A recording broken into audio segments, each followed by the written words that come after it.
La plongée en dérive.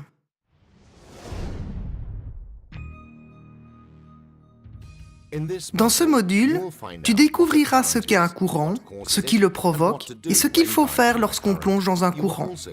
Tu découvriras également quelles techniques de plongée en dérive utiliser en fonction de la situation et exploiter le courant à ton avantage.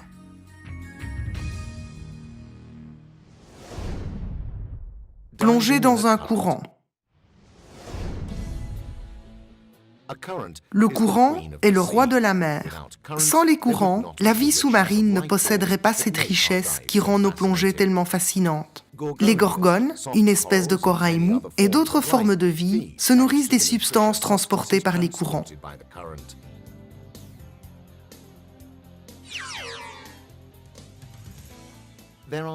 Il y a de nombreux types de courants. Le courant côtier, par exemple, est un mouvement de l'eau parallèle à la côte. Dans un tel cas, tu devras déterminer soigneusement tes points de sortie et de mise à l'eau. Si tu plonges à partir de la plage, tu choisiras le point de sortie le plus facile et déterminer une mise à l'eau plus en amont. De cette manière, tu éviteras une longue nage à contre-courant pendant ton trajet retour.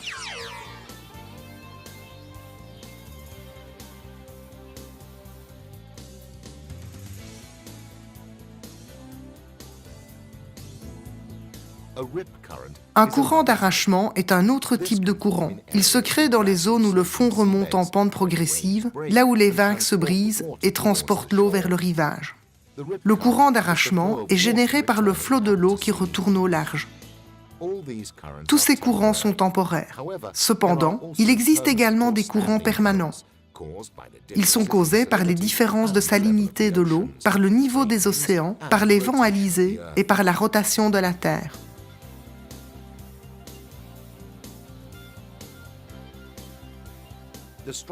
Les courants les plus importants que les plongeurs rencontreront sont ceux générés par les variations dues aux marées. Ces variations peuvent être importantes. Dans certaines régions, l'amplitude de la marée n'est que de quelques centimètres et on s'apercevra à peine du courant.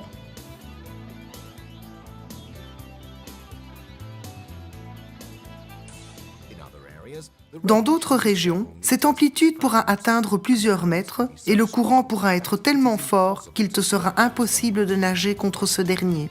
Heureusement, les marées peuvent être prédites. De nombreuses régions possèdent une marée haute et une marée basse toutes les 6 heures. En une seule journée, il y a 2 marées hautes et 2 marées basses. Cela peut néanmoins varier, car les marées sont également influencées par la topographie du littoral, qui pourra varier très fort d'un endroit à l'autre.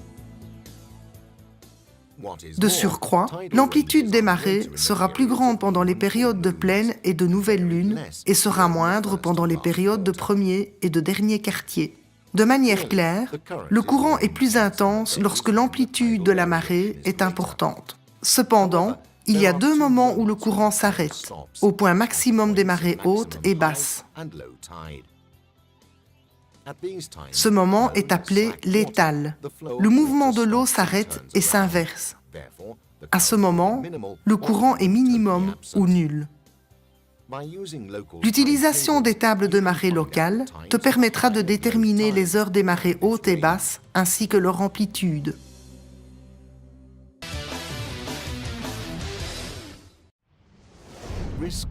Les risques de la plongée en dérive et l'équipement.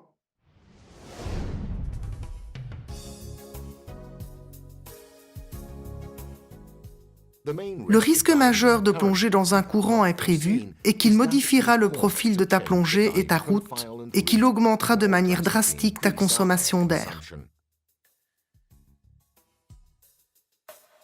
Si tu te retrouves de manière imprévue dans un courant, rappelle-toi qu'il est très improbable qu'il vienne juste d'apparaître. Tu y es probablement rentré, donc il suffit juste de faire demi-tour de quelques mètres et il disparaîtra. Dans le cas d'un courant qui devient de plus en plus fort, probablement dû à la marée, Tu te trouves dans un phénomène qui touche de très vastes zones et tu commettrais une erreur de vouloir continuer de plonger dans de telles conditions. Il est vrai qu'en cas de difficulté, tu peux t'agripper à un rocher ou au fond, mais cela n'est valable pour autant que tu ne doives pas remonter à la surface, car dans ce cas, tu seras emporté par le courant.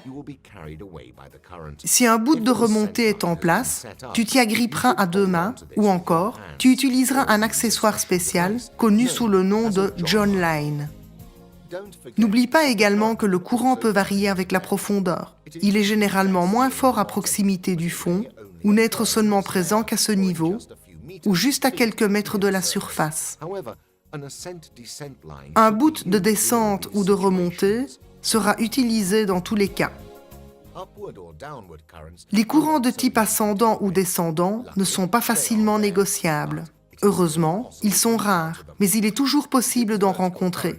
Ces courants verticaux peuvent être très forts et un plongeur inexpérimenté pourra se retrouver à une dizaine de mètres de son niveau initial de plongée avant de s'apercevoir de ce qui lui arrive. D'autres risques relatifs à la plongée dans des courants concernent la mauvaise visibilité qui augmentera la difficulté de rester groupé. Dans ce cas, tu effectueras une plongée à partir d'un point fixe et tu appliqueras les techniques relatives à la plongée en visibilité réduite. Dans le cas d'une plongée en dérive, c'est-à-dire se laisser emporter par le courant, il n'est pas possible d'utiliser un fil d'Ariane. Une mauvaise visibilité empêchera de plonger dans ces conditions. Tu te retrouveras plus facilement séparé de ton binôme ou de ton groupe lors d'une plongée en dérive. Tu veilleras à bien rester groupé.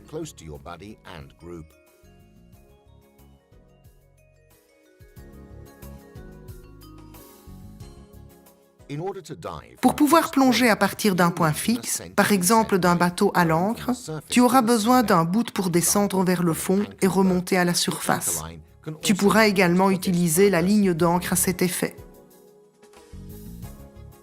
Une autre ligne, connue sous le nom de ligne de traîne, longue d'une vingtaine de mètres, sera déployée à la poupe du bateau. Elle est constituée d'une ligne flottante terminée par une bouée. Une fois à l'eau, les plongeurs pourront l'utiliser pour rester près du bateau. Si le courant est très important, une troisième ligne sera disposée entre la ligne de traîne et le bout de descente. Ainsi, les plongeurs qui se mettent à l'eau à la poupe du bateau ne sont pas obligés de nager à contre-courant vers le bout de descente. Le danger principal lors d'une plongée en dérive est de se retrouver séparé de son binôme, du groupe ou du bateau. Il est donc recommandé à chaque plongeur d'emporter un parachute de palier doté d'une ligne d'une certaine longueur. Examinons maintenant les procédures recommandées pour le cours Advanced.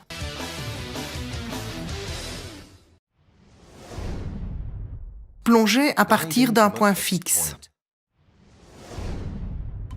Une fois à l'eau, déplace-toi immédiatement vers la ligne de traîne afin de ne pas être emporté loin du bateau. Accompagné de ton binôme, descends le long du bout sans le lâcher.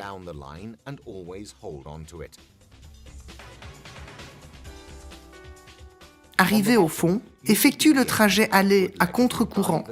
Tu essayeras le plus possible de te protéger et de bien rester le plus proche possible du fond, là où le courant est moindre. Tu effectueras le trajet retour avec le courant, ce qui t'évitera un important effort de palmage.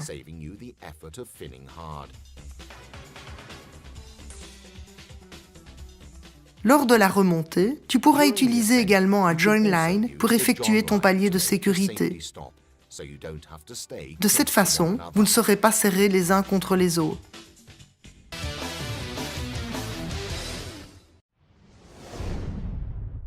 La plongée en dérive.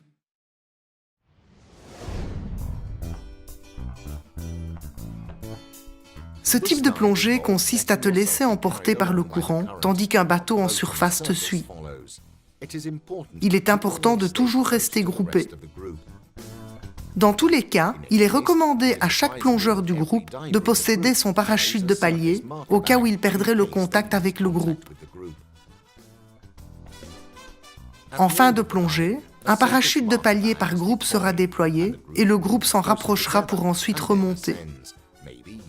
Le groupe utilisera la corde du parachute comme bout de remontée, tout en le laissant coulisser dans un anneau formé par le pouce et l'index. Les plongées en dérive ne pourront pas être effectuées en toute sécurité si la visibilité est mauvaise, parce qu'il sera difficile au groupe de rester ensemble. Si une paire de binômes n'aperçoit plus le groupe, elle devra se considérer comme perdue. Même si elle sait où elle se trouve, elle appliquera immédiatement les procédures relatives en cas de séparation. Essaye de repérer les autres en déant le temps établi lors du briefing. Si ça ne marche pas, remonte immédiatement à la profondeur de ton palier de sécurité et déploie ton parachute de palier. Après avoir effectué ton palier de sécurité, remonte à la surface et le bateau viendra te récupérer. N'essaye pas de prolonger ta recherche au-delà du temps préétabli. Un courant peut facilement éparpiller tout un groupe sur une très large zone, ce qui compliquera très fort les opérations de récupération. Si elle est abordée de façon correcte, la plongée en dérive est une des activités de plongée les plus relaxantes et excitantes. Tu effectueras avec ton instructeur une plongée dans le courant en appliquant tout ce que tu viens d'étudier, en l'appliquant à la situation locale. Bonne plongée!